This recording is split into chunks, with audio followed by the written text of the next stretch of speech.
এই যে বিজ্ঞানের আবিষ্কার হচ্ছে, বিজ্ঞানের আবিষ্কার যত বাড়বে কোরআন বোঝা তত সহজ হবে।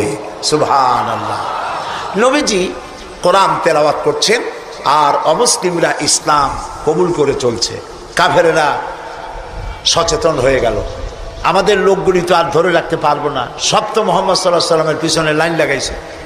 তখন তারা হযরত ওমরকে লাগিয়ে দিল যে এই লোকটাকে যেখানে পাওয়া যায় সেখানে মারো।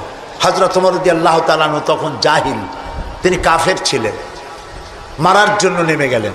কোথায় পাওয়া যায় খুঁজতে খুঁজতে জানা গেল যে তিনি মসজিদে হারামে নামাজ পড়ছেন। পেছনে গিয়ে ওমর দাঁড়িয়েছেন, অপেক্ষা করছেন যে ঠিক আছে নামাজ পড়তেছে, নামাজ পড়াটা শেষ হোক, তারপরে আচ্ছা তরে দেখব। নবী করিম সাল্লাল্লাহু আলাইহি ওয়াসাল্লাম নামাজের মধ্যে তেলাওয়াত করতেছেন জোরে জোরে। এখন আপনারা বুঝুন,